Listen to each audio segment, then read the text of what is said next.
Hi, everyone, and welcome to another episode of the Alpha Female Chronicles podcast. My name is Linsay. I'm the author and creator of the blog, the podcast, and the book, Alpha Female Chronicles, which is available now. Today, I am joined by my partner in crime. I want to call him my ride or die and my MVP, Dinny. How are you? I'm pretty good, thank you. How are you been? I've been busy promoting my book. Yeah, I finally got, guys, if you do not have this book, please make sure to get it. This is amazing. Congratulations again, Linsay. This is a work of art, basically.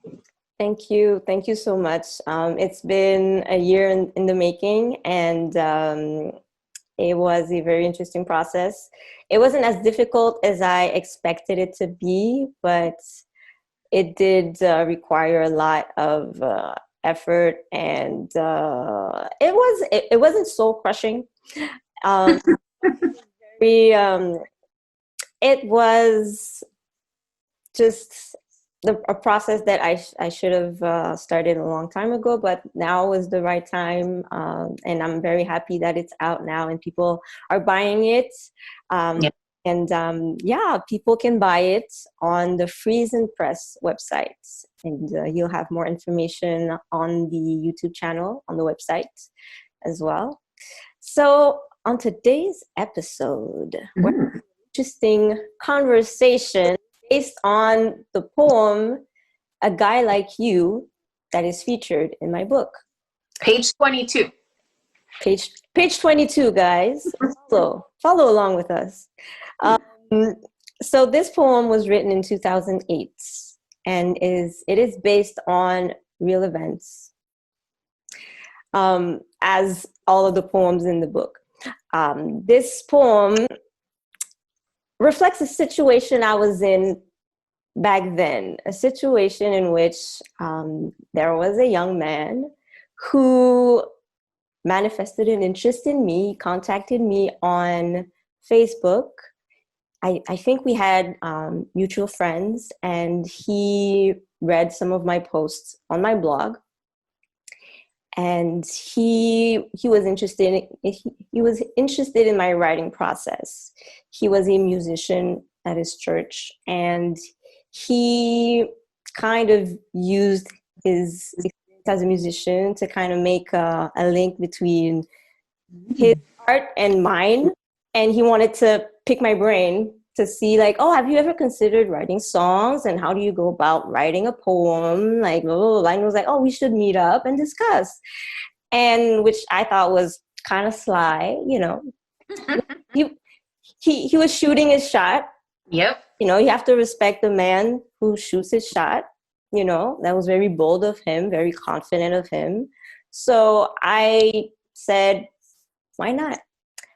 However, at the time, there was another young man that I was interested in, and that young man, I knew he was interested in me, but this is the kind of situation I was in. So I'm gonna read you the first stanza of the poem to give you a better idea. A guy like you, but not quite you, is who I'm looking for. In theory, you and me would be compatible, but the lack of chemistry makes it hard for me to even pick up the phone and return your call. I feel something's missing, like an ingredient to a recipe, to make this complete. Without being rude, yet without being honest, perhaps I'm making you believe that there might be a chance for me and you to be. In theory, it would be, but you're just not quite the guy for me. So in the third and fourth verse, a guy like you, but not quite you, is who I'm looking for. In theory, you and me would be compatible. Ludney, I want to know, have you ever been in a situation where the person you met was good on paper, but something was missing. Like their attributes and qualities matched your criteria. They checked all the boxes, but something was missing. He was missing that oomph. Yep. Yep. Unfortunately, I have been in that situation, and I can't say that it's never easy to be able to discern whether or not it's really because you're overthinking like the situation that you're in, or really because there is something missing, and like so deep you feel that, like, you know what, like you look good on paper, everything seems to be going well, but I feel like in my soul that something is not quite right, or something is not there.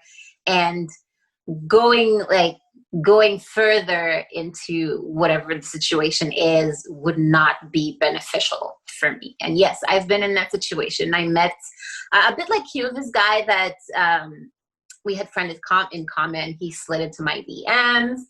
We started talking over the phone, through Facebook. Everything through conversation was there, like obviously he was saying the right things and all that stuff. He was making the right noise.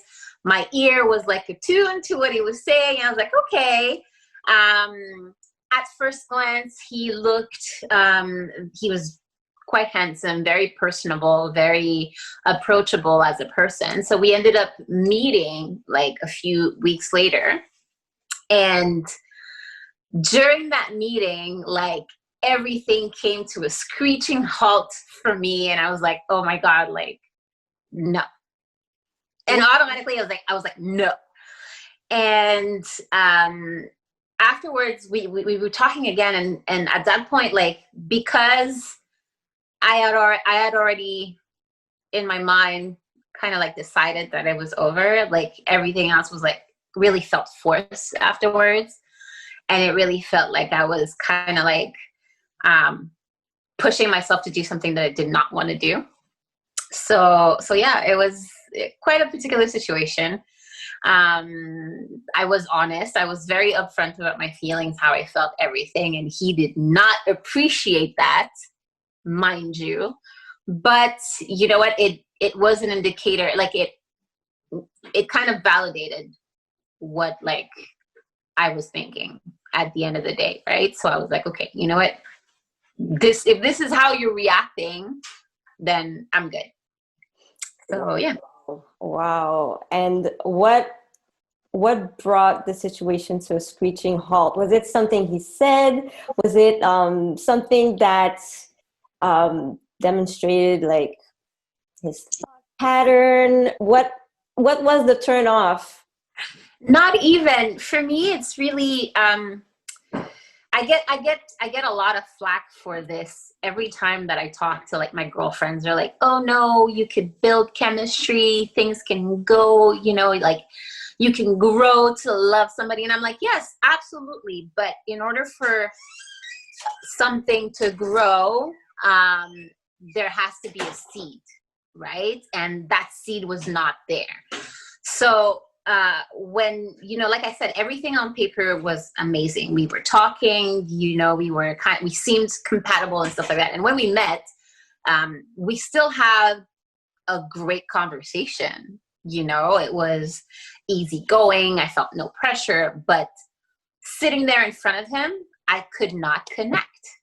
Like it's crazy, because that's when you realize how much different online dating is versus, face to face.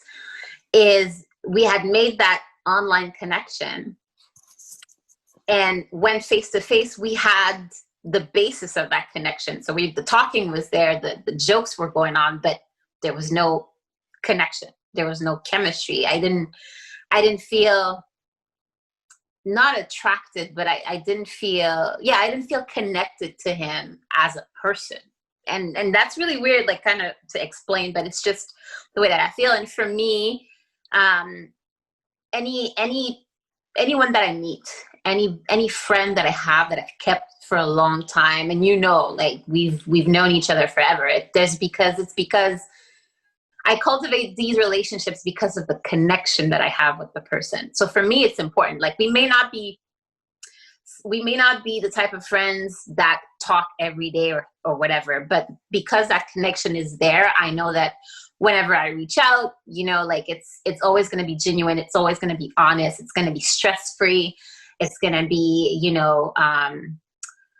how do I say? It's going to be gratifying, like the connection itself. So I couldn't connect with him. So it was like, okay, well, that's it. And he was not happy.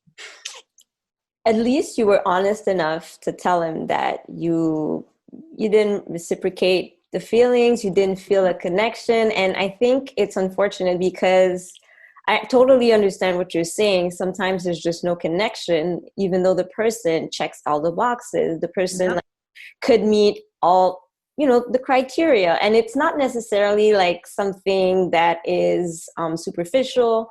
It can be qualities like attentive or maybe well-spoken or caring, family-oriented. But once you meet that person, once you engage with that person in dialogue, and then you meet them in person, there's an energy that both like people like are going to exude, and sometimes energy doesn't match, and and for many years I've been getting a lot of flack because I don't, sometimes I meet guys and I just don't connect with them. Friends would tell me, well, how come you don't like him? Why? He's such a great guy. Single. No, the reason is they're like, but he's single. Why don't you like him? As if that was the only criteria that I'm looking for. But I'm looking for more, but I'm looking for that extra thing. And when I wrote that poem, the guy that slid in my DMs that I met, like we went out to eat, and I got to know him. Like he was a good guy, like a decent guy, goal oriented and all of that. And he was a likable guy. It's just that I was lacking a connection, and I was interested in someone else. And I told that other guy, by the way, there's this guy who slid in my DMs, and we're meeting up because I wasn't dating the guy yet. And I was like, but I'm not, like, I don't feel an attraction to him. And I felt kind of bad because technically he was the kind of guy I would be looking for, but he was missing that special connection. Like I was missing a spark.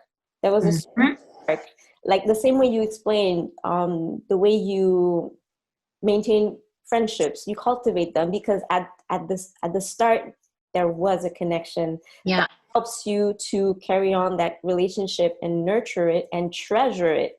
So I'm a person who's really instinctual.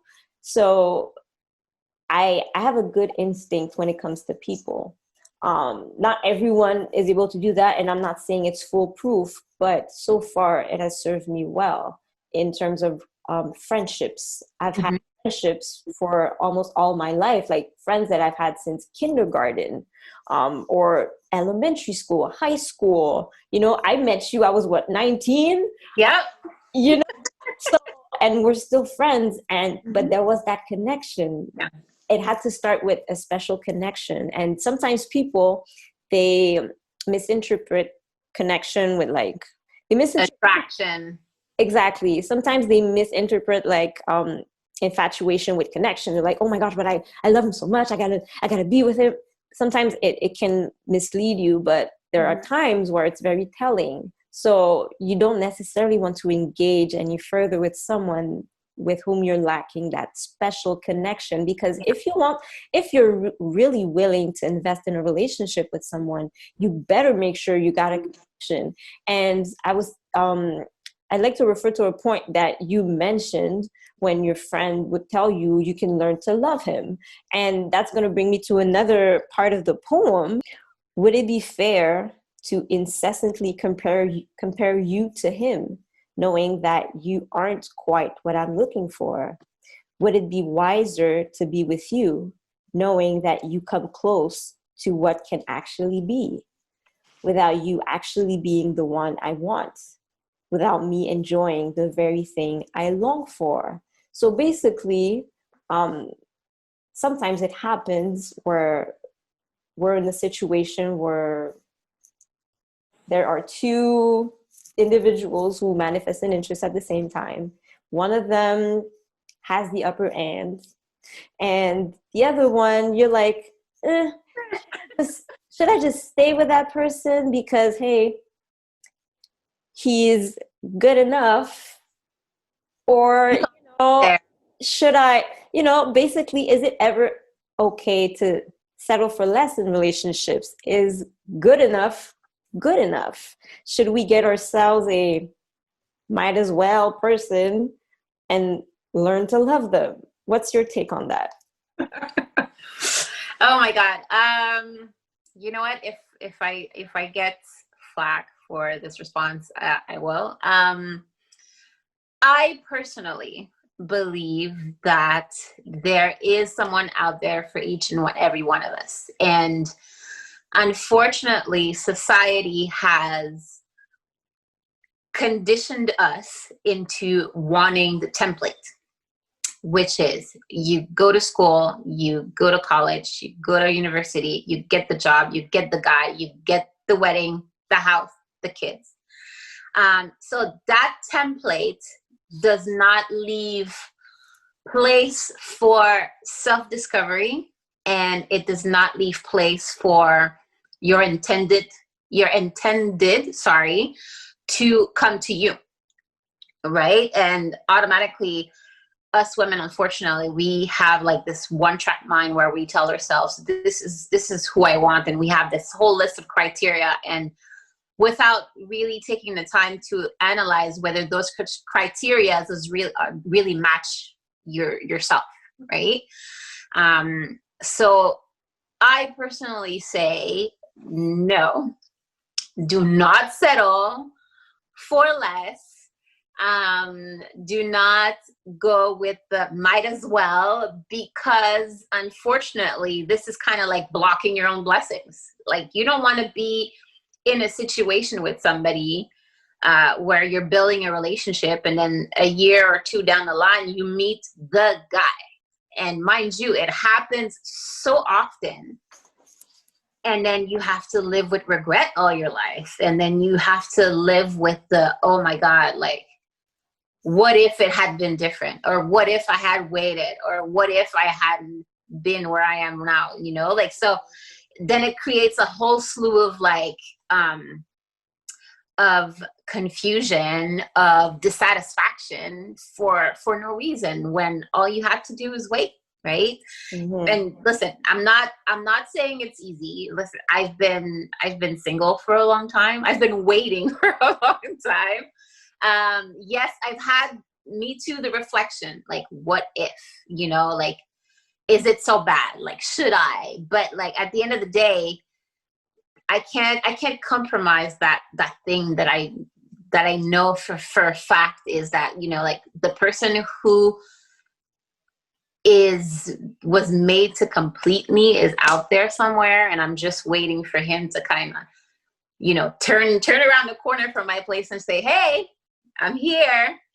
Right? So no, you should not settle for us. We go through too much as women in this life that we're living, in these times that we're living, to settle for something that is not 100% for us. And that's what I believe. Okay. What do you think? Okay.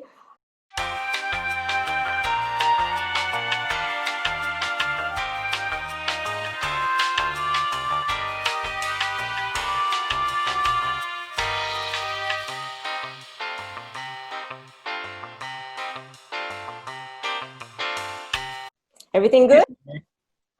Well, look, God, it looks like I got a little glow behind me right now.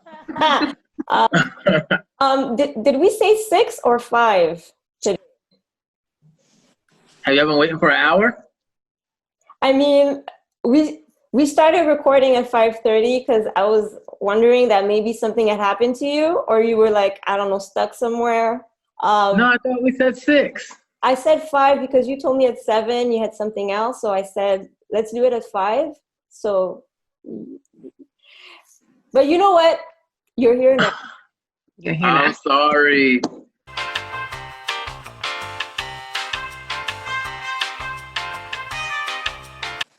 We're also joined by my cousin, Sam. Hi, Sam. Hey, what's going on?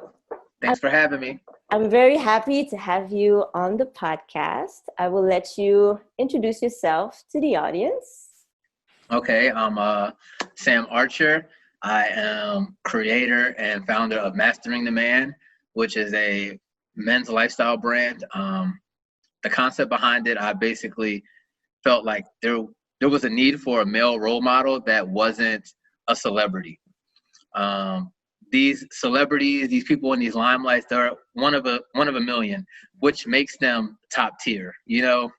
And I think a lot of kids these days kind of idolize them, and, you know, they set these expectations that we all ultimately can't reach. And, you know, a lot of people feel like they don't have success because they don't reach these pinnacles that, you know, maybe some of the top tier people reach. And I just wanted to give them, you know, somebody who lives a good life, but may not also be a celebrity. You know, I think it needs to be an emphasis on, you know, doctors and lawyers and, you know, engineers and people who work everyday jobs. You don't need to be a basketball player or, you know, an influencer to be happy. And that was kind of like my goal behind the Mastering the Man. And I just wanted to, you know, give people something to look at and say, okay, this is my philosophy. This is what I want to do. This is what makes me happy. And then boom, go and do it. So. Great. And I know you're also collaborating on Black Fly on the Wall. Could you tell us a bit more about that? Yeah, so Black Fly on the Wall is a YouTube series currently. It is a Black male panel. A friend of mine reached out to me. I showed interest in it, and basically the idea behind it is you're basically a fly on the wall. And with the panel being all male, we're giving you insight to discussions that maybe everybody doesn't get to see Black men having. I think if you look around, you see a lot of media outlets, a lot of talk shows. A lot of those are like focused primarily on women. They have women hosts, a lot of women fan base. And I think we just wanted to give them not only a male perspective, but also an educated male perspective. Almost everybody on the cast went to college, graduated college. And we just wanted to, you know, provide thought-provoking conversations that men should be having, and we wanted to open that dialogue for people. We wanted to come together and say, look, we're comfortable having these conversations. These are conversations that need to be had, and hopefully you're having them within your circle. If you're not having them with us, at least have them with your friends. So Black Fly on the Wall, I'm actually going to shoot that Sunday. Again, we have another 4 episodes coming out. These ones are going to be good. We wanted to start the year off with, we shot 7 episodes, and those first 7 episodes were basically conversations that needed to be had. So we didn't, you know, it wasn't for clout. It wasn't for the likes. It was really, these are conversations that need to be had. We talked about the most disrespected person in America being a Black female. We talked about finances and, you know, the Black community. We talked about, you know, just being able to come together as like on religious standpoints and, you know, sexual standpoints and sexual identity. And then these next episodes, I think, are going to be primarily focused on, you know, like dating. And, you know, these are going to be our fun episodes. So these next 4 episodes are going to really be our fun episodes. I think we're going to really engage the core audience and kind of create some great dialogues coming up. So be on the lookout for Black Fly on the Wall. We're on season 4. So if you want to go to YouTube and check that out, you'll see me season 2, 3, and 4. Show your boy some love. There you go.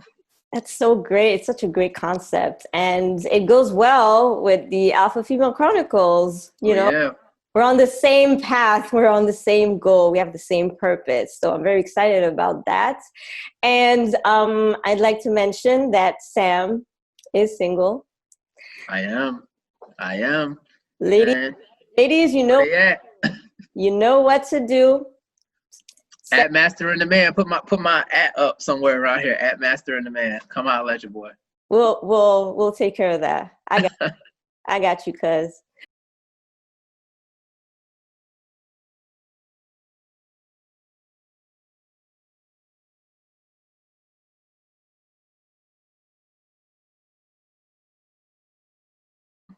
I have been accused of dating for potential. And when I look back at that and those relationships where people say, they have potential, but they weren't what you needed. I think that's where I ran into, I need someone like you, but not quite you. And I also think that I've also been that person. I remember I hit you up and I was like, I feel like that's me, or I feel like that's been me, and I think from a male perspective, I think especially when you're looking for a relationship, you have this list of things, beautiful woman, smart woman, ambitious, and you see little key things that you want, and you're like, okay, that could work, and I think you kind of, all right, I'll give this, but forget that little bit, those red flags, like, okay, I'm just trying to make it work in a sense. And I think that's what I've come across in situations like that. It's like, okay, I found somebody that I'm interested in, and maybe this person's not right, but this is what I want, and this is the person that I want. So I'm willing to just say, forget all the red flags. And then you come across, a couple months, maybe a couple years later, and you're like, I knew that wasn't going to work from the very beginning. I don't know what I was thinking, but. I can totally relate about red flags. I was interested in another guy who, when I think about it, he didn't really check the most important ones, but the oomph kind of blinded me, and I was overcome with butterflies in my stomach, and I thought, well, I should go with that guy because he makes me feel some way. I know, and I misconstrued the butterflies for just, infatuation, but kind of clouded my judgment. When I think back on it, I know that it clouded my judgment because back then I was more accustomed to just depending on feelings instead of depending on what I needed. I was much younger back then. Now I realize that those butterflies were misleading and there were red flags. I already knew. I knew the guy was having issues with commitment, but I just loved the way I felt when I was with him. So, yeah. Oh, well, I learned. Yeah. Forget it. Yeah. What can you do?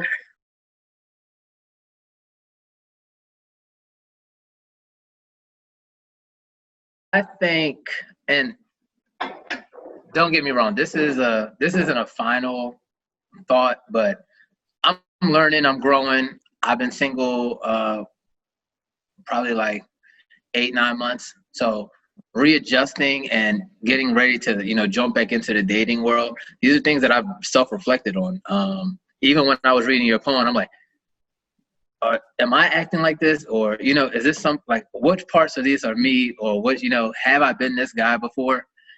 And I think when you're searching for a relationship, more than likely you will get to a point where you come across settling because you find things that you want and you're finding them. These things aren't coming to you. These things aren't, I would say, sent by God. These are things that, you're doing to find. You're going out looking for this type of person. You're going on dates, seeing if this person says this type of thing, how this person thinks. And I think that's when you come across settling. And I noticed for me in like where I am currently and my dating world, the way that I'm dating now is just be around me. I'm not dating you. I'm not leading you on. I'm not feeding you things. I'm telling people, hey, I want to go out with you. We can go to dinner. This doesn't mean that we're exclusive. This doesn't mean that we're dating, but I do want to spend time with you. And I think when you give someone that type of power, that gives them an opportunity to say, okay, do I want to do this? Or is this something that, because I don't feel like women are desperate. I feel like women are frustrated, but I don't think they're desperate. I think they're just frustrated. And you're tired of getting lied to. You're tired of getting led on. You're tired of the BS. So I think when somebody comes up and says, hey, you know what? I don't necessarily want to date right now, but I do want to spend time with you. It eliminates that barrier for settlement. I think it gives those two people an opportunity to spend time together without any type of preconceived notion and say, do I even like this person? Do I even like who I am around this person? You know what I mean? Do I like the conversations that we have? And I think that opens up another avenue versus, oh, this person wants to date me, so I'm going to date them. You know, like it just eliminates all that exclusiveness to the point where, okay, well, now I can really think about what do I want and does this person fit the mold for what I want? You know, versus, oh, well, this person wants to date me and I ain't got nobody else calling me, so fuck it. I'm on this date. You know what I mean? I'm on this date. Because then you end up wasting time. And then that's how people get, you know, their feelings hurt. That's how people get resentment towards each other. I think once you're open and say, you know, because I think especially for a lot of men, we're still trying to find ourselves. It took me, I'm 30. I just turned 30 September 17th. And I feel like it took me 25 years to figure out who I was. Really. Like, so all the people that I dated before I was 25, they was just figuring it out with me. You know what I mean? I was going on dates and I was this person one date and I might have been another person the next date because I didn't really know who I was, you know? So I think as men are getting into their careers, I think as they're getting into later stages of life, we can really sit back and say, okay, I got the career part set off. Like, who am I? What do I like to do? I don't want to live for somebody else. You know what? If I like to play basketball, if I like to work out, let me find a girl that likes to work out. Let's go work out together. This could be a date. Like, you know what I mean? Let's go spend intentional time together so that we can figure out, do I like being around this person, period. Not do I like this person for my wife, for my girlfriend, but do I like being around this person, period, because I might not get tomorrow to be around a person. So there's no point in me even saying, oh, this is going to be my wife, because I'll fuck around, leave the date, and never see that person again. So it's really like, all right, I got this 2 hours that she's allowed me to be with her to be intentional, be honest, be transparent, literally just enjoy each other's company, figure out how we vibe together, and then go from there. So I think there's a little bit of settlement when you're searching. And I think that once you stop searching, and that's when people say, oh, I wasn't even looking for a relationship. And dang, I just woke up and I was in one. That's because that's not settling. That's because that really came to you. Yep. Like you really wrote the vision and it came to you. So I think when you're looking, that's when you find the settlement. That's when you find things are kind of messing up for you. But I think once you take that off the table and you're honest and you say, you know what, I'm just going to take my time, boom, that's when it throws right in your face. My God. That was really well put. You're dropping wisdom. That was a word. I felt I'm sorry. I felt that in my spirit. This is family, so it's like I can talk to you. You know, it's like oh, and I love it. I love it because you're so I can talk to you. This is family. This is nothing. Yeah. But seriously, you dropped a lot of wisdom. And there's something to be said about compatibility. I think that because we're so attached to like our list, you know, we all have a list. And and you should. It's good. Have some like basic things that you're looking for in someone. You're looking for someone, I agree. Who's attentive. You're looking for someone who's caring, family oriented or career oriented, someone who's a go-getter, someone who's into fitness or into the arts. Those are things that, you know, it's okay to have them on your list. But when you have a list that includes, oh, well, I need to date a guy with a 6-figure salary. He needs to have a house. This tall. He got to have, you know, he needs to work for a Fortune 500 company. Blah, blah, blah, blah, blah. That's when your list becomes an issue. And I like to refer to the sermon series by Pastor Mike Todd, Relationship Goals. One of my favorites. If you haven't seen it, go listen to it. I loved it, and I loved the second series he did, and I read the book. The book, it's a good book, but man, it's tough to read because it reads you. It gets in your face, and that's what I love about him, because he literally says, oh, I'm in your house. And that is the worst place for us to be. Even if you think about quarantine, right? Why are people going crazy? Because you're forced to be in your house. You're forced to deal with your issues. You're forced to reflect on yourself. And that's our most uncomfortable state. When you got to hold yourself accountable, that's when you're like, I can't blame this on somebody, or damn, that was really me. And when you read stuff like relationship goals, it's like, damn, I might have been the problem. Like, I like it was an eye opener for me. Definitely, I have been reflecting a lot on my past relationships, and I've taken responsibility on a lot of my mistakes and bad judgments. And this book just highlighted them and just threw them back in my face. And it was uncomfortable.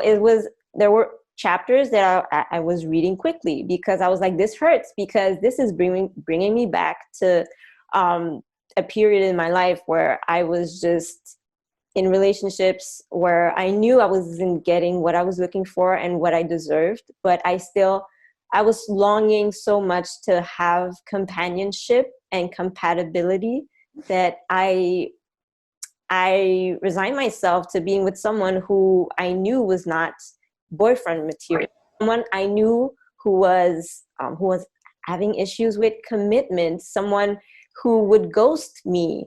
And I was so hurt all the time, and being hurt became my normal.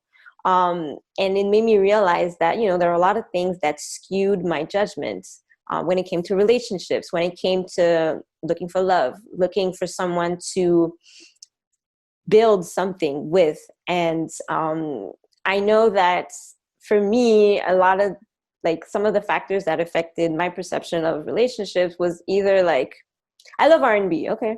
So a lot of the songs, I mean, I'm not saying it's unrealistic, but it's so lovey-dovey that if you put you in that mood, you want to fall in love, you want to feel loved, you want to feel all lovey-dovey, and it kind of skews your judgments if you listen to that all the time, if you feed your mind with things like that all the time and you don't rationalize the lyrics or whatever. Yeah. And I will admit that because I'm a big football fan, okay? I've been a football fan for a long time, and I have to admit that the physique of football players has skewed my perception of how a man should look like. And I got to remind myself, listen, regular guys, they don't work out. They're okay. They're okay. They're lovable. And, they might have, a little gut. They might be a little a little out of shape. Yeah. Regular guys little. need love too. There's more to love. There's more to love. But I have to remind myself, listen, you can't be looking at football players all the time. And, you follow them on Instagram. You look at the videos that they post about them working out. And at some point, I had to tell myself, I remember once I was on a dating app and I was selecting the age range. And I was hesitating because I was like, okay, should I go 30? I'm like, okay, 30 is too young. I'm like, okay, let me go 32. And I was like, should I go all the way to 40? And then I was like, oh, I'll go to 40. And then my reasoning behind that was, well, Tom Brady's in his 40s. And I'm like, girl, I told myself, you cannot be serious right now. Tom Brady's a unicorn. Unicorn. Most men in their 40s don't look as GQ Tom Ford as Tom. Never. Yeah. And I was like, they work out for a living. That's his. It's a setup. It's his job. So I told myself, you cannot be serious. So, and that made me. We do it too. We do it worse than y'all. We do it worse than y'all, because when men look at media, you probably tell, we're not heavy media, but when we are, you got to think about the things we're seeing, right? We're seeing celebrities, we're seeing vixens, we're seeing OnlyFans girls, that it's like, we forgot that these aren't normal people, and then we hold people to a standard that's we can't even maintain. There's a reason that most men aren't dating models, because you can't afford her, bro. Bro, you cut it out. You know what I mean? You can't be out here thinking that you gonna have this type of girl and you ain't doing these type of things, and even when, and it was just crazy because when I saw your name, the alpha female, I was like, that's ballsy. Like, and as a man, if you a little beta simp, an alpha female gonna walk all over you to the point where she'll get everything she wants out of you and discard you. She might not even just bypass you. She'll be like, okay, come on. I'm gonna get everything I want out of you, and then I'm gonna let you go. Because in reality, that's what the alpha male was doing for 100 years, 200 years. It was, I set the standard, you do what you can, and then if I get tired of you, boom. So it's nothing. And now that women have been working, they're succeeding, they're excelling in entrepreneurship, they're excelling in careers, they're excelling in basically all facets of life. It's like, well, shit, we can do the same thing. Like, I'll just take the dick, and then you be gone. Like, and that better be good, because if that ain't good, you going in the group chat, and don't no man want to be in the group chat. I promise you, fellas. Y'all don't want to be in the group chat, my boys. Y'all don't want to be in the group chat. Whether good or bad, you don't want to be in the group chat. I promise you. Just tell her to keep you out of there. It's your best bet. Yeah, it's your definitely. Bet. Oh my gosh. But yeah.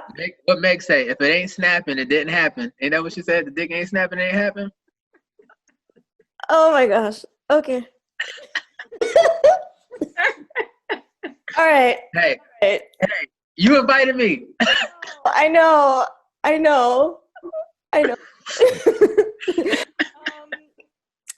Moving on. We'll cut that. We don't have to. We're gonna keep it. We're keeping it real. I'm just going to fix my lighting because the sun is setting. I think that's better. Let me see. Yes. I want to talk about ghosting. With you guys. Have you ever experienced ghosting? Have you ever ghosted? Am I going first? You can go. Go ahead. We wanna understand why you ghosted somebody. Okay. So I'll answer, have I experienced ghosting? And I think that most men have experienced ghosting in some form or facet, but they might not have noticed it, right? So when you're interested in a woman, usually we're initiating conversation, we're maybe initiating plans, initiating a date. And I think fellas are kind of blind to how that should go, right? If a woman's interested in you, bro, she is going to let it be known. So you don't have to ask 3, 4, 5 times to go on a date. You don't have to send 8, 9, 10 text messages before you get a reply. Like, it's going to be known if she's interested. And I think that's a form of ghosting that we don't see. It's like, bro, if she hasn't responded in 6, 7 messages, and then she finally responds, you got ghosted. Like, she just responded because that was just a message that popped up at the top, and you happen to catch her maybe on a good day, and she wanted you to call her beautiful or some shit like that. But she's really not interested. Like, she wanted a little quick validation, but she's not really interested at all. She's just using you for that little quick validation. Now, as for me, ghosting, I have been accused of ghosting. And the reason I think that I ghosted was a transition, which I probably could have communicated better that I was going through a transition. But, when you're just meeting somebody, you kind of also don't feel like you owe them any type of explanation or something like that. But, feelings are involved. And like I said, when you're looking to date, you get your feelings a lot more involved than if you're just going with the flow. And I think that I dealt with women who were looking to date. And that's why I said that the guy on paper, I felt like I might have been the guy on paper, because I'm like, I've had women come up to me saying, oh, you're doing this and, you got this going for yourself. But it's like, that ain't me. Like, you know, like that's what I got going on. But when you dig deeper than that, like it might look good on paper, but if you were to date me for a week, you'd be like, all right, this guy, like, all right, you know, like I'm a Virgo too. Like I'm very particular. I'm very intentional. So it's like, I like things the way that I like them, and I don't hide that and I voice that. So it's like, if you kind of don't fit the way that I voiced it, then I'm kind of like, you know, whatever. So I think I've been accused of ghosting, and I have realized that, you know, that can hurt somebody's feelings. I have acknowledged that. I have held myself accountable in those situations. It's not a good thing, but I just really think it's like a matter of maybe disinterest. Maybe you got things going on and you just don't feel comfortable telling that person something. I don't always think it's a matter of like, oh, you know, I'm just intentionally not going to reply. I recently launched a videography company. So I have friends that I usually talk to on a daily basis that's like, yo, what's up? Where you been at? You know, and if I'm not talking to my friends, if I'm not talking to my family, then how can you expect me to be talking to somebody that I'm just texting, you know? And that's why I think those situations occur and where those situations kind of get messy. But for me, I don't think it was intentional, but it happened, you know? And when I was addressed about it, I was able to, you know, admit my guilt. I was able to hold myself accountable. And that wasn't even the end all be all, you know? Like once I fully explained like what was going on, it was like, well, why didn't you tell me that? And it was like, well, damn, I probably could have, you know, but shit, I didn't know, you know? And I think that's where it goes, being honest, being open, being transparent.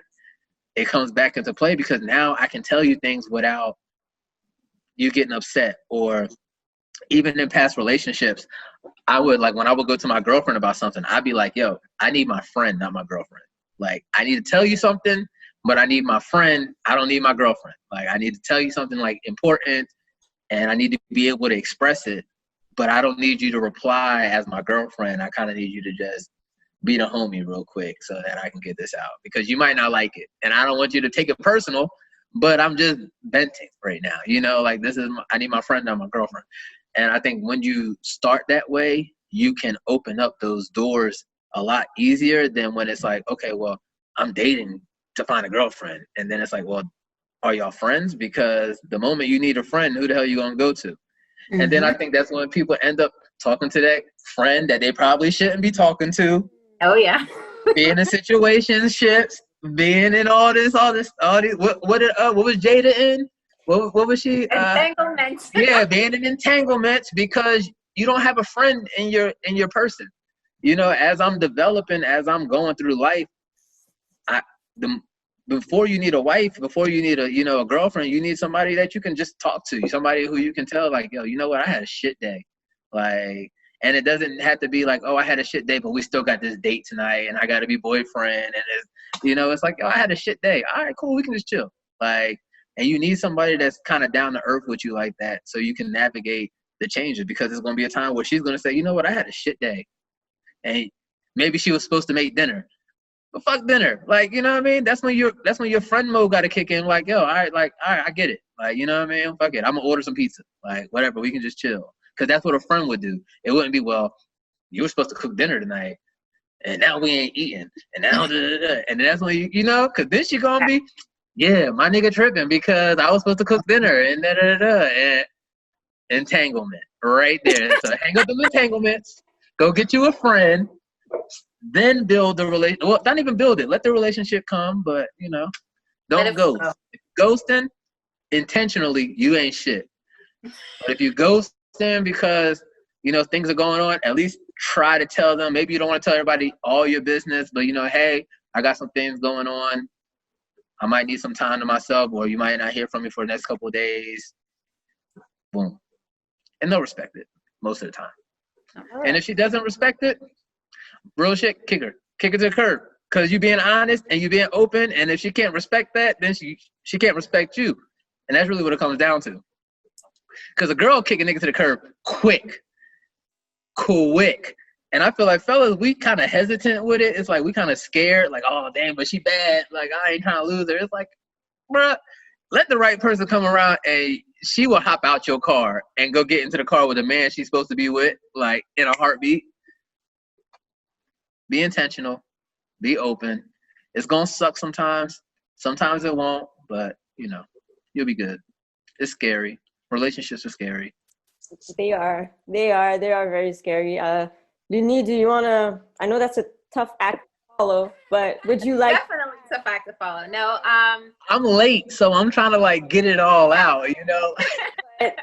Whew, yeah, you I'm said a lot late. of stuff, and I really kind of agree with you when you said that you have to be like intentional in how you build connections with people, because it makes them a lot more genuine. It makes everything more out and open, and brings in, like, leaves a place for honesty. And I think that in relationship, men and women getting together, that's one of the things that I've always found to be missing, is that like complete openness and honesty. Like, how many times, and it's gonna happen a lot of times where I've been ghosted, and months later you talk to the guy, and then he tells you, well, oh well, this was going on, or like I wasn't really looking for anything. And I'm like, okay, well, that's fine. And it's not because I had like necessarily expectations of a relationship or anything like that. But, for me, I try to be as open as I can when I meet somebody. So I kind of unfortunately expect a bit of the same, So if we're talking, we're being open, we're being, friendly, whatever, and then suddenly you disappear, and then months later I find out that it's because, oh, like I wasn't really looking for to date, or I was going through something. Well, listen, it's a simple thing to say. Like, I'm not even asking you to explain, because that is your story to tell when you're ready. Just tell me, listen, you know what, I'm going to take a break. It's nothing that you're doing. I just need a moment to myself. That's fine. If we're being open with each other and we're being intentional and we're being honest, then that's all that's required. And yes, I have been in a position where I've ghosted somebody, and I'm really not proud of it. I am not proud of it. I felt Shame. so bad. I know. I'm really, like I said, I felt so bad that I actually went back, messaged the guy, and explained myself, because it was like, because I knew how it felt, right? And I'm like, you know what? I can't. Every time that he would text me or call, and I would like let the call go to voicemail, or like let the message sit like unread for like weeks, I was like, you know what? Like, this is not cool, Like, I know how it feels, and it feels really shitty. So I wrote him a message. I'm like, you know what? This is going to be full disclosure. I explained everything. And that was it. Like I was truthful. I was not being truthful, but I spoke my truth. And at the time that should be enough. Right. So definitely, ghosting it's kind of like trying to fit a wrench in like a square hole or something. Like, it's not, sometimes it seems like it's the best solution, but like later later you realize that, oh, like maybe I should have like approached the situation differently. And that reflection is actually a sign of growth, because it takes a while before you realize, like what type of behavior you have when you're dating somebody. Because we're always quick to say, oh no, it didn't work out, it was his fault. But like, what were you doing? How are you acting? How are you responding? Did you have expectations already, like walking into the situation, and like without even letting that person have a chance, or just letting yourself be open? So when you're able to like reflect on your bad dating patterns, and you are able to assess them and try to correct them, that's a sign of growth. So like Sam said, ghosting, it's an X. It's a Shame. no. Unless you've told this person that you're not interested, and they just constantly, which I feel like you guys deal with way more than we do. Listen, but it's a matter of security at that point. Yeah. There's things going on in this world that are like really messed up, So it's like, that's kind of like a matter of security, because it's like, all right, look, I done told you I'm not interested. I told you this wasn't going to work out, and you're constantly blowing me up, and you're constantly texting me. I think that's a matter where it's like, I'm not gonna respond. Block this person. Yeah.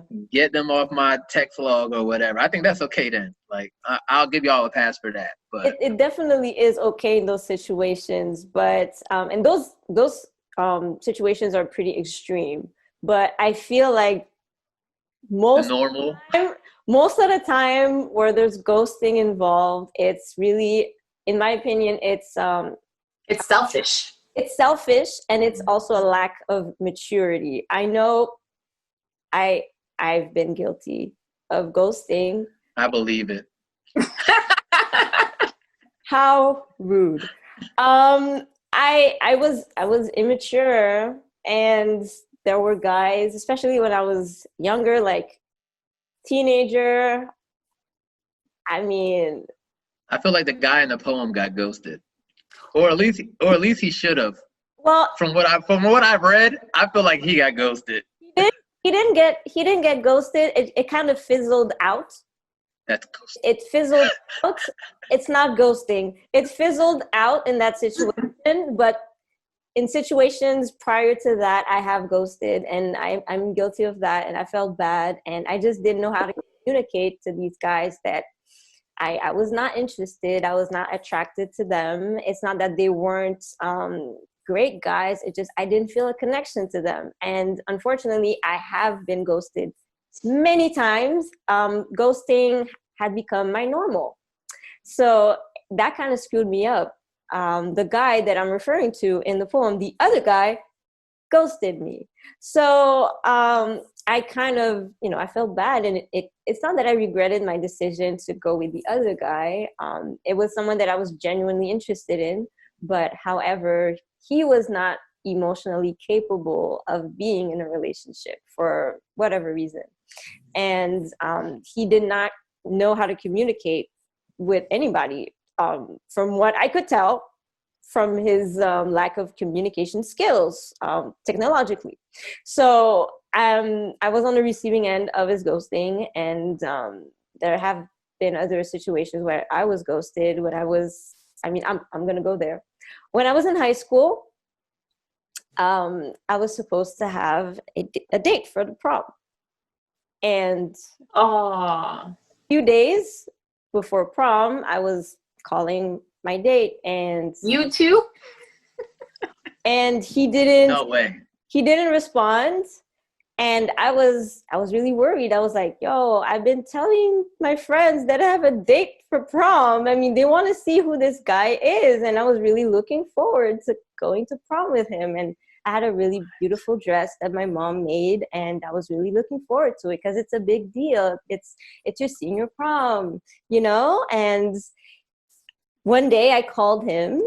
I called at his home, and his dad picked up, and he informed me that, he was not going to be able to make it. And I went to prom without a date. And, it happens. It happens. It stings. Shame on him. Wow. It stings, sometimes, I think about it and I'm like, yo, I really did not have a date to my prom. Welcome to the club. I skipped my junior prom. Somebody stole my date. Oh. I told them who I was going to ask, and then I think I went somewhere for a weekend and came back and they had asked them. That is horrible. That is horrible. That's terrible. So I was like, I ain't going. Yeah, I was like, forget it. So you didn't have like a backup choice, anybody else that you could ask? Nope. I was like, forget it. This was junior prom. Senior prom I went, but junior prom I was like, forget it. I think I went to a basketball tournament instead. I was like, forget it. Oh my gosh. It's a good alternative. I'm at least. I was hurt though. I was like, I got back. I was like, what? I just told you. I was like, okay. Yeah, I was like, all right, whatever. Oh my gosh. We all have horrible experiences. Yeah, my story. Get prom. Get rid of prom. My story is definitely close to the same. I had met this guy through work, and we were kicking it. Everything was fun. And then I was telling him that my prom was coming up. So he actually offered to take me to prom. So I'm like, okay, no problem. So we're making plans, talking and stuff. He's asking me about my dress color, showing me like his suits, all that stuff. Yeah, he was really into it. And then maybe like a few days before, he's like, oh, like, you know what, I'll meet you there. So I'm like, okay. So then the day before the prom, I called and texted, and I'm like, I told him, like, listen, I'll be there at this time, you know, you will have to make sure that you're there so we can at least, you know, go in together. No response, nothing. So I'm like, okay. So the day of, you know, shoot him a little text again, like, can you just let me know what time you're going to get there and stuff? Nothing. So I go to prom on my own. You know, it wasn't so bad because a lot of my other friends were like going on their own as well. So we still had fun, still enjoyed the evening. And then come to find out from my best friend who was already in college at the time, that the guy in question had a girlfriend, and she found out he was making plans, and she just like cut everything down. She's like, nope, we're not doing this. Apparently she was getting ready to come at me for some reason. I had no idea. Like, my best friend had to step in and explain the situation, and it was just a whole mess. But honestly, I'm like glad he didn't show up, because the way his girlfriend was talking is as if she was gonna like crash the party and just like have it with me. So I'm like, oh, Is this in Canada? Yes, it is. So the girls in Canada are cool and the guys ain't shit. That's what I'm getting right now. Like, Yeah, that's the Some of them. that's the gist. yeah. Okay. I have a story. I mean, related to that. One of my friends at prom, she asked me, you know, oh, where's your date? I was like, you know, he didn't show up, and she was like, you know, it happens. My boyfriend's locked up, and I was like, oh, okay. That doesn't happen. Wow. High school prom? Yeah, I don't know if anybody was locked up at my prom. Yeah, so it just happened that her boyfriend got arrested and he couldn't come to prom. You know? Oh my God. So yeah. You know what? I got stood up on a date like that. What? He was in jail? Yeah, the guy went to jail. Hey, hold on. I don't know what he was doing. Y'all gotta open up your selection pool. Get rid of these lists. Rip these lists up. Listen. I didn't even go with the list. You know, I didn't even have the list back then. I didn't even. But it was like, okay, you know, maybe I should be sticking to that list now. So what's the list look like now? Wow. My list is really kind of eclectic. It's less attributes and more things that I need to elevate myself in, like, when I'm in a relationship. So I want to be with somebody who is family oriented. I want to be with somebody who will want to pursue whatever goals that they have, whether together or separately, you know, somebody who's looking to grow, whether it's throughout anything that they're doing.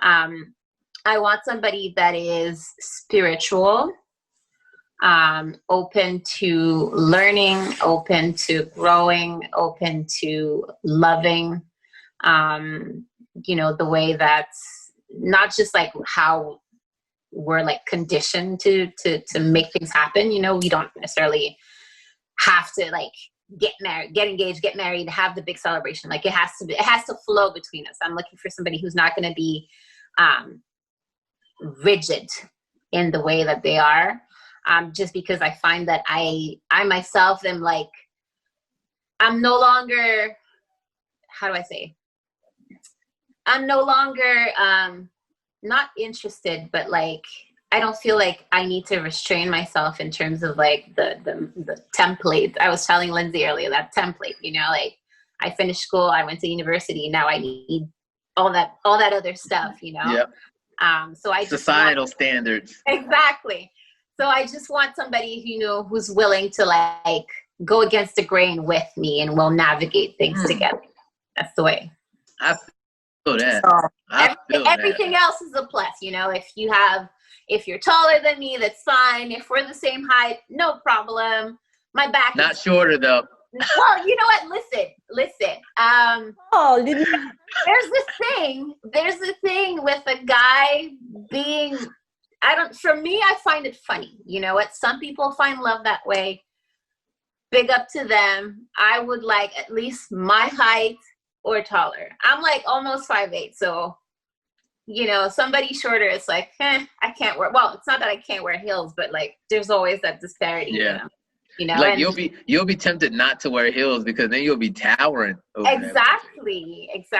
So, and stuff like that, and everything else, you know, I just have to connect with you, and I want somebody who's I'm very sapiosexual, so like brains, you know, get me. I like to discuss. I want somebody smart, funny, you know, just somebody that you can shoot the shit with, and then have intellect. a conversation like the next minute, you know? So, yeah.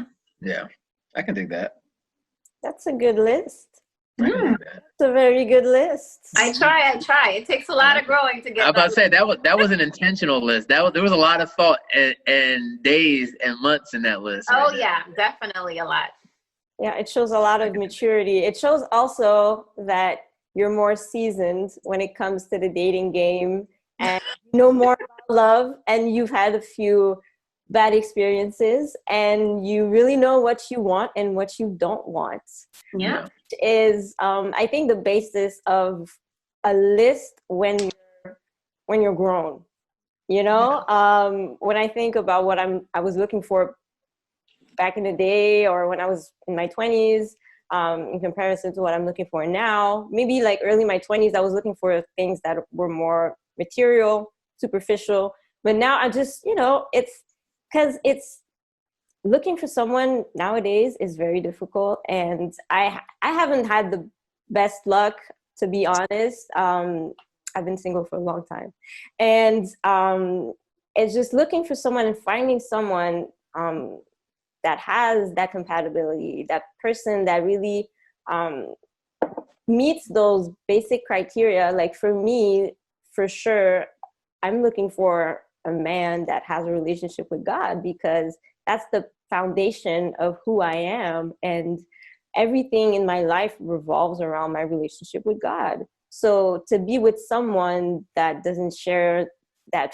faith and that commitment, that would just, it would be a waste of my time, a waste of his time, because at some point we would just butt heads about certain things. You know, to me, spending time in prayer, studying the Word of God, and listening to sermons. I serve at my church. You know, I teach Sunday school. You know, I'm involved not just to show off and say, well, I'm a good Christian woman and, you know, blah, blah, blah, but because I'm genuinely interested in nurturing a relationship with God and a closeness with God, you know. And if I'm with someone who kind of feels like lukewarm about God, about the things of God, about with Jesus, I mean, to me, it's a bit of a turnoff, and I've gotten a lot of flack because of that. Because people assume that I'm being picky, unrealistic, and they tell me stuff like, "Well, what if you meet a guy, you know, who's not saved, or he doesn't believe in God, but he's amazing," and blah blah blah. And I'm like, "Yo, you're missing the biggest part that I'm looking for." Yeah. You know, I need someone that, and I was talking to a good friend of mine about that this week, is that I want to be with someone that if I'm at my lowest point, I'm sick and my faith is low, and I'm hopeless and I'm not myself. I need someone by my side who will fight for me, someone who will fight in prayer, someone who will be that support for my spiritual health, someone who will be like, don't, like, come on, Linsay, you got this, like, let's pray. I need someone like that in my life, because that is my anchor. My faith in God is my anchor. Mm-hmm. And whoever I choose to share my life with has to have that same thirst, that hunger to be close to God and to seek God in all things. And, I want someone to worship with me, someone, with who I can go to church and worship and just have devotional time at home. Something as simple as that to me is simple, but some people might say like, well, okay, you're asking for a lot. What if you just meet a guy who's like, okay, he's okay with God, and he might know a few verses in the Bible, but I need someone strong. Like in the Bible, the man is the spiritual leader in the home. So if I'm looking for a leader, that's got to be a man who can be led by God, so he can lead me spiritually.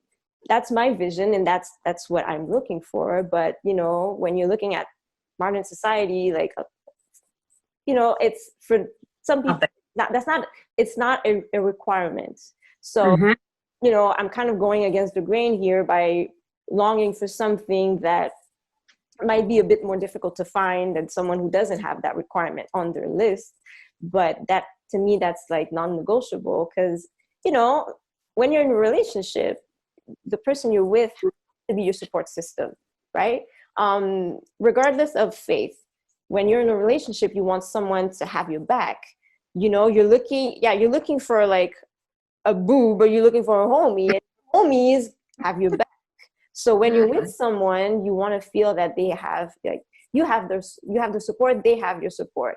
And when you have difficulty to meet a goal, or you're feeling discouraged, or you're feeling that, I don't know, life is just throwing like all kinds of stuff at you, and you feel overwhelmed, you want the person you're with to give you those words of encouragement, be able to bring you back, and provide a safe space for you to feel your emotions, but to also kind of revive your hope and revive your energy, and to uplift your spirit. So to me, spiritually, I have that longing to have someone with whom I'm spiritually compatible with.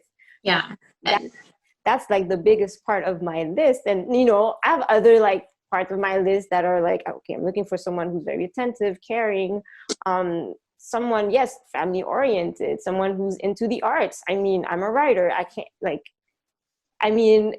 I going to date a guy who's like, writing? Are you writing again? What? And another poem. This makes no sense. Oh no, another poem. You're writing another bestseller, that wouldn't work, and I was in a situation at some point where I met a guy and we had some stuff in common, but his relationship with God is not that he didn't believe in God. He did believe in God, but his relationship was, I wouldn't say so, but he wasn't as invested as I was. And he was very caring, very attentive. He was very sweet, but something's missing. Missing, unfortunately. Yeah. Something that could not have helped sustain the relationship. And it's really important, especially the relationship with God. Like my parents have been married for 37 years. And thank you. And to your point, Linsay, my mom was like Christian. She got baptized, I think, when she was 14. So she was always that woman that would drag us like to church and everything. And my dad was a Catholic. So he would go to his sermon, to his 45-minute sermon on a Sunday, and that was it. That was enough for him. In and out, exactly. There was like no extra stuff, and you know how it is when you go to a Christian church, you're there like as of like 10 in the morning until intro, praise and worship, Sunday school, exactly. The announcements, everything. So my dad was like, no, like I can't do this. I can't follow you in there. But he always respected my mother's need to be involved in church. He always respected the fact that she insisted that we go to church with her, right? And I remember my mom would tell me, like, honestly, it was hard for her because she did feel like she didn't have like that full support, in the sense that, you know, if she needed to like pray at home and stuff like that, like my dad wouldn't say like, oh no, you can't pray at home, but he would not be there. You know, this is your thing, I'm going to do mine. And it took, to be honest, I think it took about 20 years of like the same routine before my dad actually converted to Christianism and got baptized and started to go to church with her. And that was his choice. But, you know, if you're building something with somebody and you don't have that thing in common, then it becomes like this wall that you have, and it's not easy to break down. It's not easy to go over. So I definitely understand, Linsay, your point where you're saying like religion, well, not religion, but your godly relationship is like the most important thing for you. And that's what you're looking for in a partner. And it's non-negotiable. It's totally okay to put this in your non-negotiable list and leave it right there on top. Don't compromise on it. Like stick to your guns. Yeah. And that's my number one. Yeah. God fearing. If you aren't God fearing, we ain't got nothing to talk about, because I feel like, now I'm not saying everybody has to be religious. I'm not saying that everybody has to go to church every Sunday, and, you know, but I feel like you need to have that aspect of humbling yourself. Because if you can't put God before yourself, how can you put me before yourself? And I've come into situations where it's like, the moment that I wasn't able to do something for somebody, it was like, well, I'm out. Like, because they couldn't put my needs before their own needs. And I feel like, especially as a man, that's what we're constantly doing.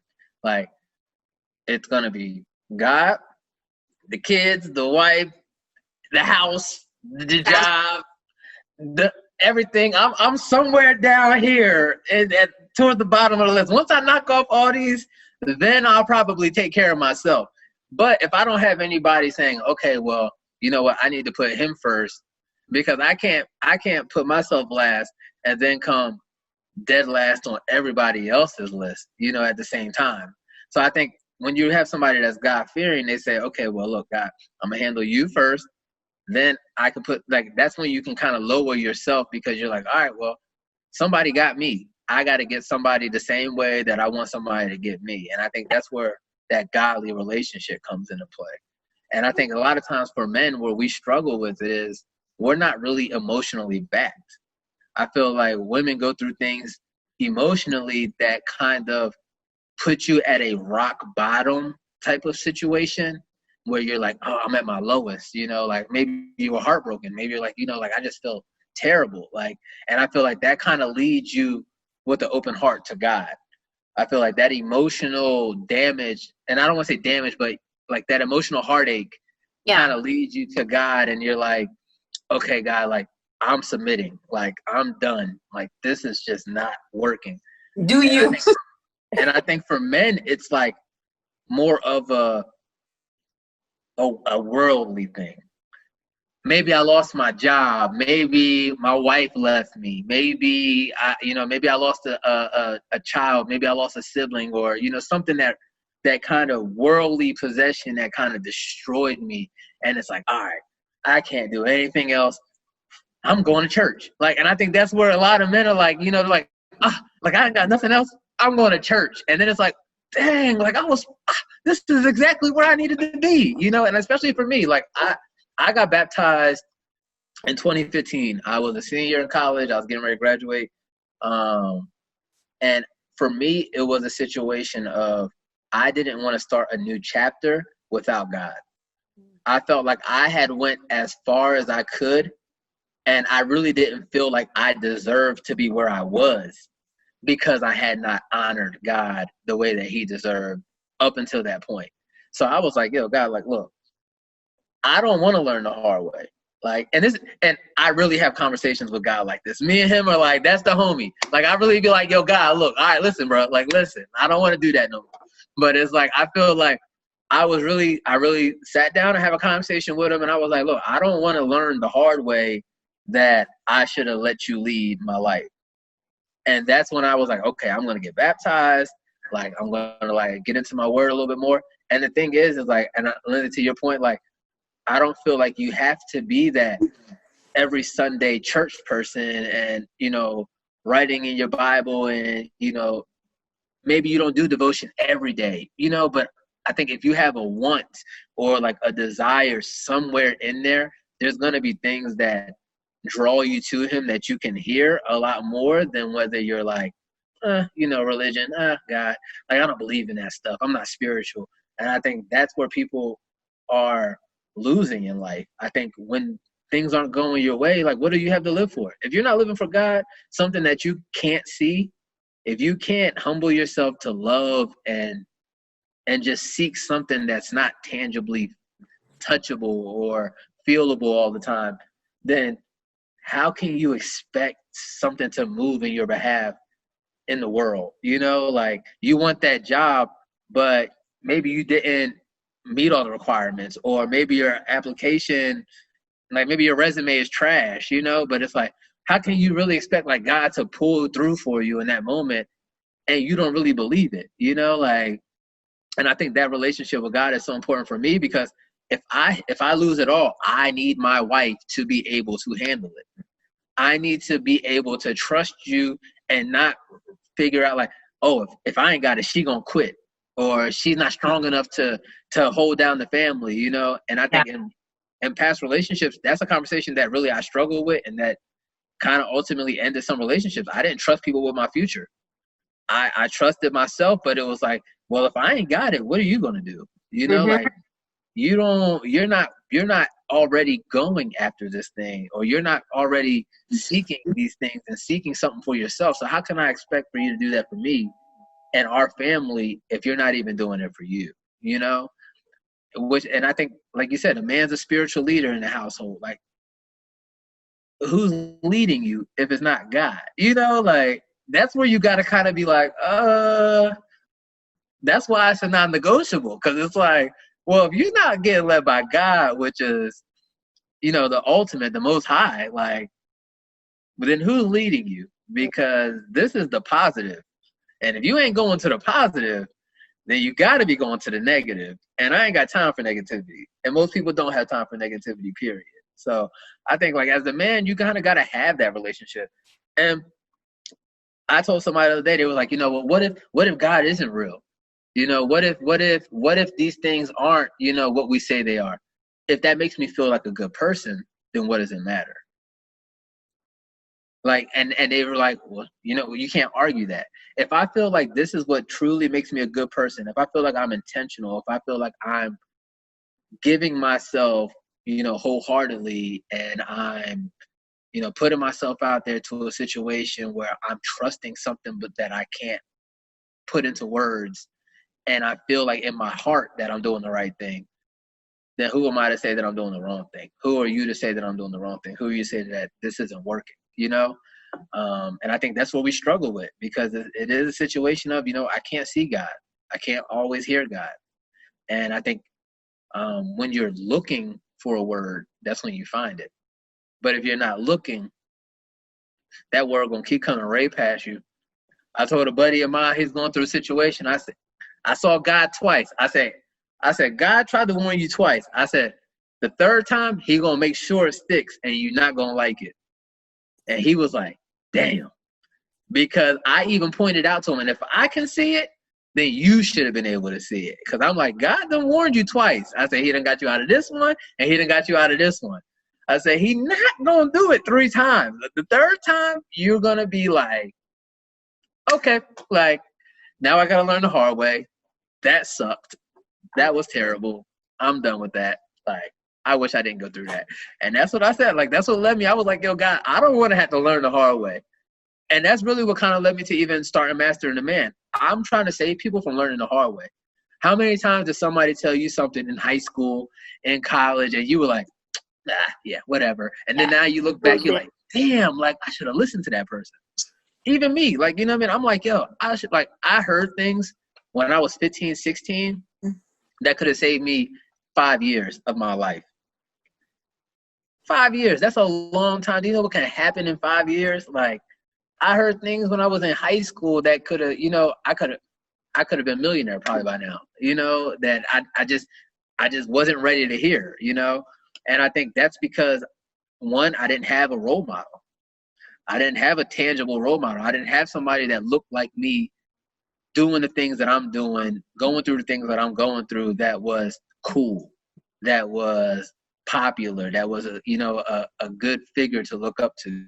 Like, I'm looking up to Will Smith, who don't even work. You know what I mean? I'm looking at videos of Will Smith while I'm on break. Like, this dude can't relate to me. I'm looking at videos of LeBron playing, talking about stuff while I'm in class. Like, this dude can't relate to me. LeBron didn't even go to college. Like, I'm like, I need to find somebody who has gone through the things that I've gone through, who will go through, like, I don't want to say a normal life, but a normal life, the average life.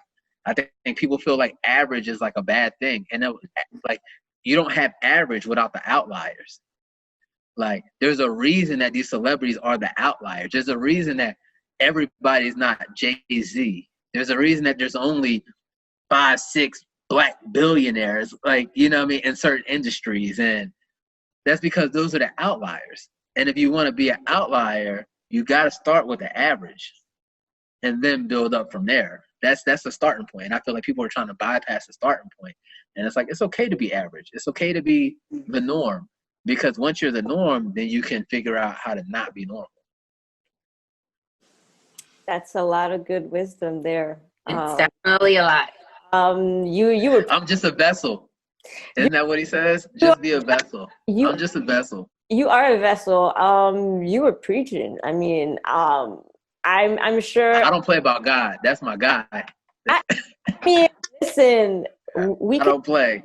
We can tell, and we can tell how genuine you are in your faith. And I just want to say, like, thank you for dropping so much wisdom.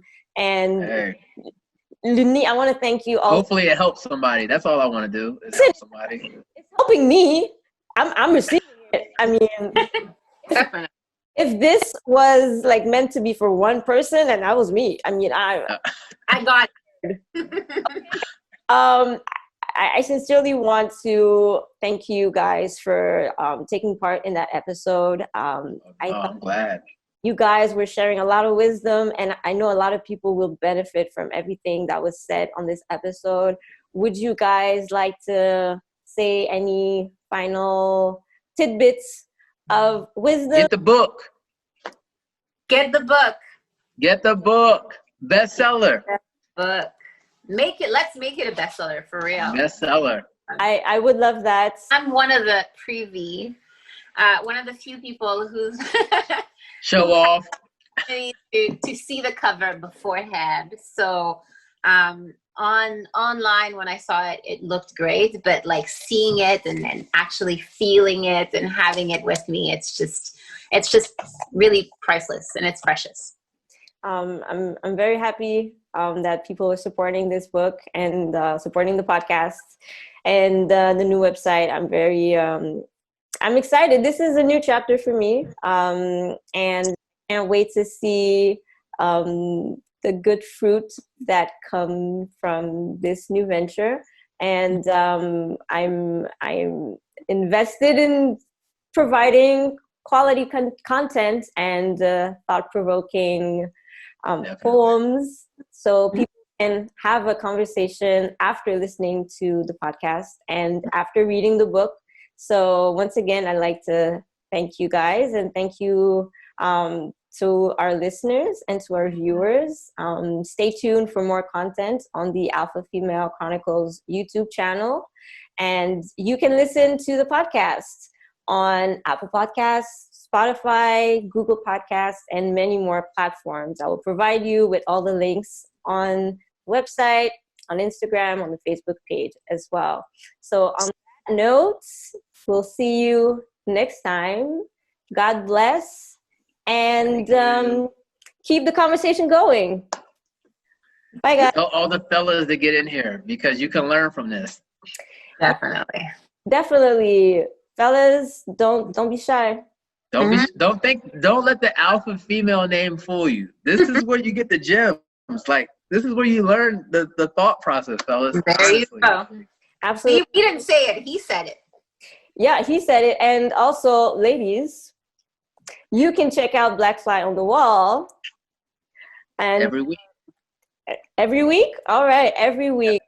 Make sure to get the new content and tell your friends. Tell your friends. Tell your alpha females. It's like 8 or 9 men on there, ladies. Black educated males. So hey, come hear what we got to say. Great content. All right. So thank you guys and see you next time. Thanks.